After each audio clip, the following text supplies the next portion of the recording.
Hello guys. आज का जो हमारा टॉपिक है वो है रिएक्शन ऑफ बेंजीन, जिसमें हम पढ़ेंगे electrophilic aromatic substitution reaction of benzene. सबसे मेन बेसिक टर्म है इलेक्ट्रोफाइल और न्यूक्लियोफाइल। इलेक्ट्रोफाइल जो है इलेक्ट्रॉन लविंग स्पेसिस होते हैं, ऐसे ग्रुप होते हैं वो जिनमें इलेक्ट्रॉन की डिफिशियंसी हो जाती है, जिस वजह से वो क्या करते हैं, इलेक्ट्रॉन्स दूसरे स्पेसिस से रिसीव करते हैं खुद को स्टेबल करने के लिए। तो ये हो गए इलेक्ट्रोफाइल। न्यूक्लियोफाइल यानी ऐसे स्पेसिस जो न्यूक्लियस लविंग होते हैं, जिनके पास इलेक्ट्रॉन की जो डिफिशियंसी है बिल्कुल भी नहीं होती है, बहुत भर भर के इनके पास इलेक्ट्रॉन्स होते हैं, जिस वजह से खुद को स्टेबल करने के बाद भी कुछ इलेक्ट्रॉन्स बचते हैं जो वे दूसरों को डोनेट कर देते हैं। इसी तरह के donating and receiving of electron carry outs the reaction in chemistry. Okay, then हमारा मेन टॉपिक है इलेक्ट्रोफिलिक सब्स्टिट्यूशन रिएक्शन, जिसमें बेसिक टर्म मैंने अभी इंट्रोड्यूस किया था इलेक्ट्रोफिलिक जिसमें इलेक्ट्रोफाइल जो है वो है इलेक्ट्रॉन लविंग या फिर electron acceptor. Electrophilic substitution reaction carries out in 3 steps. पहला तो है इलेक्ट्रोफाइल जो फॉर्म होता है वो अटैक करेगा बेंजीन रिंग पर। दूसरा, जो इलेक्ट्रोफाइल अटैक करेगा बेंजीन रिंग पर तो वो किसी भी एक हाइड्रोजन एटम को वहाँ से रिप्लेस कर देगा और खुद उस हाइड्रोजन एटम के प्लेस पर इंसर्ट हो जाएगा ताकि वो इलेक्ट्रोफिलिक सब्स्टिट्यूटेड प्रोडक्ट दे पाए। तो यही होता है गाइस, छोटी सी रिएक्शन है जिसके हम मैकेनिज्म देखते हैं। तो पहली स्टेप है फॉर्मेशन ऑफ इलेक्ट्रोफाइल, जो कि 2 वे से कैरी की जाती है। पहला तो है स्पॉन्टेनियस डिसोसिएशन। स्पॉन्टेनियस डिसोसिएशन में क्या होता है, ये जो इलेक्ट्रोफाइल है और ये जो न्यूक्लियोफाइल है एक दूसरे से बॉन्ड होकर रहते हैं।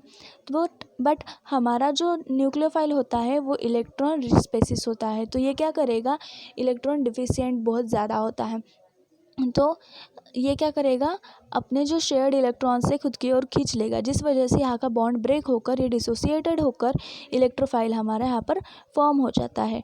और जो सेकेंड वे है वो है एसिड कैटेलाइज्ड डिसोसिएशन, जिसमें क्या होता है, हम एक एसिड जो है कैटेलिस्ट के तौर पर हम हमारे कंपाउंड के साथ रिएक्ट करा देते हैं, जिस वजह से ये जो न्यूक्लियोफाइल होगा वो यहाँ से डिसोसिएट होगा और एसिड के साथ बॉन्ड फॉर्म करेगा, जिस वजह से यहाँ का जो इलेक्ट्रोफाइल के साथ जो बॉन्ड है वो वीक हो जाएगा और डिसोसिएट होकर हमारा इलेक्ट्रोफाइल फॉर्म हो जाएगा and nucleophile will bond with acid and gives a substituted product where that means acid is a Lewis acid used in this process. So यहाँ पर आपका पहला स्टेप ख़त्म हो गया, हमारा इलेक्ट्रोफाइल फॉर्म हो गया। तो सेकंड है फॉर्मेशन ऑफ कार्बोनियम आयन, जहाँ पर इलेक्ट्रोफाइल जो है वो रिएक्ट करता है बेंजीन के साथ और देता है हमें कार्बोनियम आयन। आप यहाँ पर देख सकते हो कि ये जो बेंजीन है इलेक्ट्रोफाइल के साथ रिएक्ट होगा और ये जो इलेक्ट्रोफाइल है, आपको पता है बेंजीन के हर पोजीशन पे हाइड्रोजन एटम जो है वो अटैच होते हैं, तो यहाँ पर हर एक हाइड्रोजन अटैच होता है। ओके, तो इलेक्ट्रोफाइल जो है यहाँ पर अटैच हो गया, जिसकी वजह से कार्बन की वैलेंसी तो 4 है बट अनस्टेबिलिटी फॉर्म होती है और इस तरह से हमें यहाँ पर कुछ चार्जेस दिखते हैं, जिसका मतलब ये होता है कि वो जो कार्बन आइटम है वो अनस्टेबल है, जिसे स्टेबल करने के लिए यहाँ का जो पाई बॉन्ड है वो खुद डोनेट हो जाएगा और उसे स्टेबल कर देगा, जिस वजह से वहाँ का कार्बन स्टेबल हो जाता है बट दूसरे कार्बन पर थोड़ा अनस्टेबिलिटी आ जाती है, जिससे स्टेबल करता है इस पोजीशन का पाई बॉन्ड खुद डोनेट हो जाएगा और इसे भी स्टेबल कर देगा। But as a result this carbon consist the deficiency and in this way this all are the resonating complex, sigma complex form करते हैं ये, और ये इसी तरह से हमें यहाँ पर रेजोनेंस दिखाई देता है बेंजीन में, और यही है हमारा कार्बोनियम आयन, जिसे आप अच्छे से इस स्टेप में देख सकते हो, जो कि एक थोड़ी स्लो स्टेप होती है। आप यहाँ पर देख रहे हो बेंजीन रिएक्ट कर रहा है इलेक्ट्रोफाइल के साथ, स्लो स्टेप होती है और फिर ये सिग्मा कॉम्प्लेक्स फॉर्म करते हैं, जिस वजह से हमें जो है हमारा ये कार्बोनियम आयन जो है वो मिल जाता है। Okay. The third step is elimination of proton. तो आप यहाँ पर देख सकते हो ये जो कार्बोनियम आयन फॉर्म हुआ है वो प्रोटॉन के साथ रिएक्ट होकर एलिमिनेट हो जाएगा। मतलब यहाँ पर जो प्रोटॉन है, मतलब लेविस बेस के साथ हम इसे रिएक्ट करेंगे। आई एम सॉरी, मैंने कुछ अलग बोल दिया था। तो लेविस बेस के साथ हम इसे रिएक्ट करेंगे। यहाँ का प्रोटॉन निकल रहा है, मतलब हाइड्रोजन निकल रहा है। लेविस बेस के साथ हमारा प्रोटॉन रिएक्ट करेगा और वो एलिमिनेट हो जाएगा। और इस तरह से यहाँ का जो शेयर्ड इलेक्ट्रॉन होगा वो वापस बेंजीन को मिल जाएगा, जिस वजह से वो स्टेबल होकर हमें stabilized substituted benzene electrophilic substitution product जो है हमें यहाँ पर मिल जाता है। और यही हमारी थी लास्ट स्टेप। तो यहाँ पर आपकी मैकेनिज्म जो है वो कंप्लीट होती है। Then electrophilic substitution reactions consist of 5 types of reaction. पहला तो है हैलोजनेशन, दूसरा है नाइट्रेशन, तीसरा है सल्फोनेशन, फोर्थ है Friedel Crafts alkylation, then the fifth is Friedel Craft acylation. So guys, बढ़ते हैं पहली रिएक्शन की ओर। तो पहला है हैलोजनेशन। हैलोजनेशन में क्या होता है, जो बेंजीन जो है वो हैलोजन के साथ रिएक्ट करता है। हैलोजन जैसे chlorine, bromine, fluorine, iodine etc in the presence of Lewis acid to give respective halobenzene. जैसे कि आपको यहाँ पर दिख रहा है, for example benzene reacts with chlorine in the presence of Lewis acid FeCl3 ferrous chloride and it gives chlorobenzene and the by product is HCl। जैसे कि ब्रोमीन के साथ दिख रहा है कि ब्रोमीन रिएक्ट हो रहा है लेविस एसिड के प्रेजेंस में, तो हमें मिल रहा है chlorobenzene. Okay.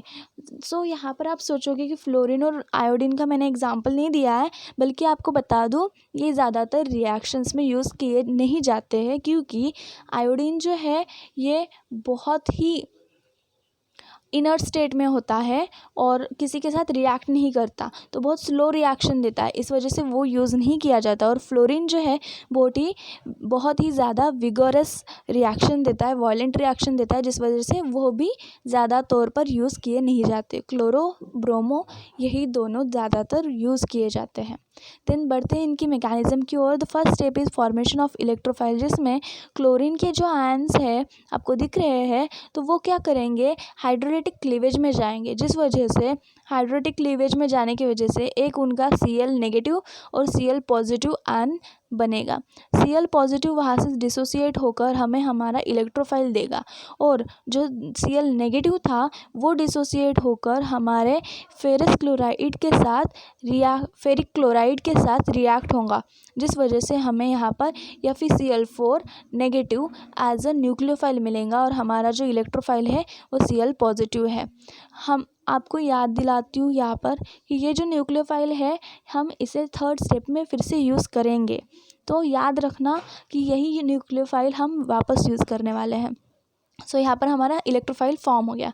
Then the second step is formation of carbonium ion. So benzene के साथ हमारा इलेक्ट्रोफाइल रिएक्ट होगा, जो कि एक स्लो स्टेप है।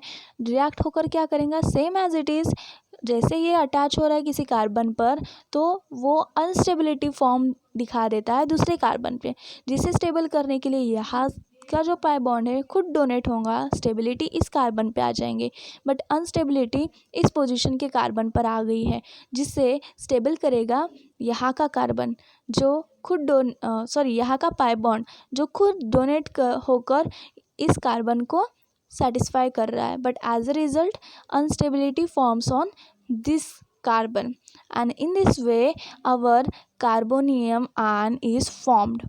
यही है हमारा कार्बोनियम आयन, जिसे आप कार्बोकैटायन या फिर अरेनियम आयन भी बोल सकते हो। Then the third step is elimination of proton, जहाँ पर हमारा कार्बोकैटायन, अरेनियम आयन या फिर कार्बोनियम आयन जो कुछ भी है आपका, वो रिएक्ट करेगा हमारे न्यूक्लियोफाइल के साथ, जो कि फर्स्ट स्टेप में हमें मिला था, मैंने बोला था आपको। तो ये क्या करेगा, खुद की ओर यहाँ का जो हाइड्रोजन है, प्रोटॉन है, उसे खींच लेगा और डिसोसिएट होकर FeCl3 और HCl as a by product दे रहा है। और यहाँ का हाइड्रोजन निकलने की वजह से यहाँ का जो बॉन्ड इलेक्ट्रॉन शेयर्ड होंगे वो वापस बेंजीन को मिल जाएंगे, जिस वजह से स्टेबलाइज्ड फॉर्म में वो क्लोरोबेंजीन हमें दे देता है। Okay, then the second is nitration. Nitration यानी क्या? नाइट्रेशन एक छोटी सी रिएक्शन है जिसमें बेंजीन जो है वो नाइट्रिक एसिड के साथ रिएक्ट होती है in the presence of sulphuric acid at 60 degree Celsius to give nitrobenzene. Benzene react करेगा नाइट्रिक एसिड के साथ HNO3 के साथ at in the presence of concentrated H2SO4 at 60 degree Celsius to give nitrobenzene, and the byproduct is water. Okay, then the mechanism. The first step is formation of electrophile, जैसे कि आपको याद ही हो गया होगा अभी। ओके, तो इलेक्ट्रोफाइल फॉर्म होता है। तो सबसे पहला क्या है, H2SO4 जो हमारा कॉन्सेंट्रेटेड सल्फ्यूरिक एसिड था वो किसके साथ रिएक्ट होगा? नाइट्रिक एसिड के साथ। नाइट्रिक एसिड के साथ रिएक्ट होकर वो हमें क्या दे रहा है? नाइट्रोनियम आयन और water as a by product देगा। कैसे देगा वो देखते हैं। यहाँ का जो आपको वन साइड का एरो दिख रहा है ना आपको, तो वन साइड का जो हाइड्रोक्सिल ग्रुप है वहाँ का जो ऑक्सीजन होगा वो हाइड्रोजन के साथ जो बॉन्ड फॉर्म कर रहा है वहाँ से अपने जो इलेक्ट्रॉन से खुद की ओर खींच लेगा, जिसके वजह से यहाँ का जो हाइड्रोजन है वो रिलीज़ हो रहा है। तो ये हाइड्रोजन जाकर नाइट्रिक एसिड के इसका ऑक्सीजन के साथ रिएक्ट होगा, जिसके वजह से आपको थर्ड इंटरमीडिएट स्टेट में दिख रहा होगा कि वहाँ पर 2 हाइड्रोजन अटैच हो गए हैं एक ऑक्सीजन पे। तो डिफिशियंसी आ गई है, जिस वजह से ये क्या करेगा? नाइट्रोजन के साथ अपना बॉन्ड तोड़ देगा और अपने इलेक्ट्रॉन्स वापस ले लेगा, और इस तरह से वो डिसोसिएट होकर H2O molecule as a by product देगा। और यहाँ से ये जो ऑक्सीजन अपने इलेक्ट्रॉन्स वापस ले लेगा, जिस वजह से नाइट्रोजन पर डिफिशियंसी आ जाएंगी, और इसी तरह से हमारा नाइट्रोनियम आयन जो है वो फॉर्म हो जाएगा। इस स्टेप में एक छोटी सी जो बात है वो लिखना भूल गई हूँ मैं, तो वो है HSO4 जो नेगेटिव है, HSO4 नेगेटिव बाय प्रोडक्ट यहाँ पर फॉर्म होगा, जो कि मैंने लिखना भूल गई हूँ। ठीक है, then the second step is formation of carbonium ion. Formation of carbonium ion में क्या होगा? जो बेंजीन है हमारे नाइट्रोनियम आयन के साथ रिएक्ट होगा, जिस वजह से यहाँ पर डिफिशियंसी आ जाएंगी, और इस कार्बन को स्टेबलाइज करने के लिए दूसरे पाई बॉन्ड्स जो है खुद को डोनेट करेंगे, और इस तरह से स्टेबिलिटी जो है वो ऐसे ही रन होती रहेंगी, और इसी तरह से सारे पाई बॉन्ड्स स्टेबलाइज करते रहेंगे हमारे बेंजीन रिंग को, जिसे हम बोलेंगे सिग्मा कॉम्प्लेक्स फॉर्म होगा, रेजोनेटिंग स्ट्रक्चर्स हमें मिलेंगे, और हमारा जो हाइब्रिड है यहाँ पर हमें मिलेगा, जो वही है हमारा कार्बोनियम आयन। सो हमें हमारा कार्बोनियम आयन मिल गया है। Then the third step is loss of proton, जिसमें हम देखेंगे हमारा जो कार्बोनियम आयन है वो वापस हमारे इलेक्ट्रोफाइल के साथ रिएक्ट हो रहा है H2O के साथ। H2O के साथ रिएक्ट होने की वजह से क्या होगा कि यहाँ का जो ऑक्सीजन है वो ज़्यादा इलेक्ट्रोनेगेटिव होने की वजह से यहाँ बेंजीन रिंग के अटैच हाइड्रोजन को अपनी ओर खींचेगा, और खींचकर बॉन्ड फॉर्म करके H3O+ जो आयन है वो ग्रुप फॉर्म करके हमें बाय प्रोडक्ट देगा। एंड हाइड्रोजन की रिलीज़ होने की वजह से जो इलेक्ट्रॉन्स बेंजीन के शेयर्ड होंगे वो वापस बेंजीन को मिल जाएंगे, जिसके वजह से स्टेबलाइज्ड नाइट्रोबेंजीन वो हमें दे देगा, और यही है आपका नाइट्रेशन। ओके, इतना सिंपल था। Then the third is sulphonation. तो बेंजीन क्या करेगा? अभी सल्फोनेशन एक छोटी सी रिएक्शन है जिसमें benzene reacts with sulphuric acid और fuming acid. Fuming sulphuric acid यानी क्या होता है? It's none other than mixture of SO3 and H2SO4। यही है फ्यूमिंग सल्फ्यूरिक एसिड, जो कि रिएक्ट करेगा at 25 degree Celsius to give benzene sulphonic acid. जैसे आपको यहाँ पर दिख रहा है, बेंजीन जो है सल्फ्यूरिक एसिड के साथ रिएक्ट हो रहा है, ओके, टू गिव, यहाँ पर फ्यूमिंग सल्फ्यूरिक एसिड के साथ रिएक्ट हो रहा है to give benzene sulphonic acid at 25 degree Celsius. इसकी मैकेनिज्म देख लेते हैं। पहला है फॉर्मेशन ऑफ इलेक्ट्रोफाइल, जहाँ पर पहले मैंने नाइट्रेशन में बताया था वैसे ही H2SO4 जो है अपना ऑक्सीजन जो है यहाँ का, तो वो ऑक्सीजन अपने इलेक्ट्रॉन जो हाइड्रोजन के ओर से खींच लेगा और बाय प्रोडक्ट दे रहा है यहाँ पर HSO4 नेगेटिव। ओके, और ये जो हाइड्रोजन है ये सल्फ़र जो है ऑक्सीजन जो है अपनी ओर खींच लेगा, जिस वजह से यहाँ पर आपको सल्फोनियम आयन मिल रहा है। बट यहाँ पर एक छोटा सा ट्विस्ट है गाइस, ये जो सल्फोनियम आयन आपको दिख रहा है इसके पास ना पॉजिटिव चार्ज होता है और नेगेटिव चार्ज होता है, न्यूट्रल होता है, बट फिर भी ये इलेक्ट्रोफाइल की तरह काम करता है। तो आप सोचोगे कि अगर पॉजिटिव चार्ज नहीं है तो इलेक्ट्रोफाइल की तरह काम कैसे करेगा, बट ये काम करता है गाइस, क्योंकि इसके पास जो है वो खुद वो अच्छे से मतलब खुद वो उसे स्टेबल कर लेता है। वैसे जैसे कि आप यहाँ पर देख रहे हो इसके पास 3 ऑक्सीजन ग्रुप्स है, ठीक है। तो ये क्या करेंगे, हमें पता है कि ऑक्सीजन जो ग्रुप्स होते हैं वो ज़्यादा इलेक्ट्रॉन डिफिशिएंट होते हैं, मतलब उनके पास इलेक्ट्रोनेगेटिविटी की जो पावर है वो बहुत ज़्यादा होती है। तो ये क्या करते हैं, अपने जो बॉन्ड्स है यहाँ पर इलेक्ट्रॉन के साथ शेयर किए हुए वो खुद की ओर खींच लेते हैं सारे इलेक्ट्रॉन्स। तो वो क्या होंगे, वहाँ पर खींच लेने की वजह से वो इलेक्ट्रॉन नेगेटिव हो जाएंगे, बट सल्फ़र के ऊपर डिफिशियंसी आ जाएंगी, जिस वजह से सल्फ़र जो है वो इलेक्ट्रोफाइल की तरह रिएक्ट होगा और ये रिएक्शन कैरी आउट करेगा। Okay, then the second step is formation of carbonium ion. और यहाँ पर जो हमारा इलेक्ट्रोफाइल फॉर्म हुआ है वो बेंजीन के साथ रिएक्ट होगा और इसी तरह से सिग्मा कॉम्प्लेक्स फॉर्म करके हमें हाइब्रिडाइज स्ट्रक्चर दे रहा है, जिसमें हमारा जो अरेनियम आयन है या फिर कार्बोनियम आयन है वो फॉर्म हो जाता है।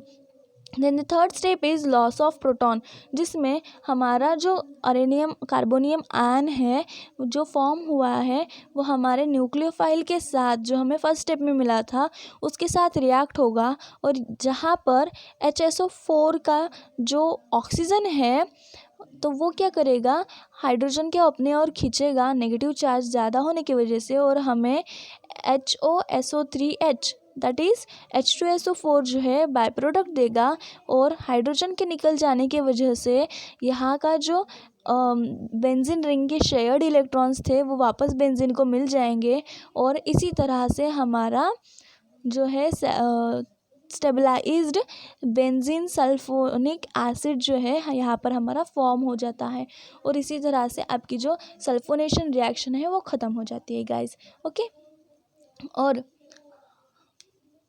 बाकी के जो दो रिएक्शन है हम नेक्स्ट पार्ट में देखेंगे। तब तक के लिए थैंक यू। अगर आप मेरे चैनल पे नए हो तो सब्सक्राइब ज़रूर कीजिएगा और लाइक शेयर कमेंट करना बिल्कुल ना भूलेगा। Thank you.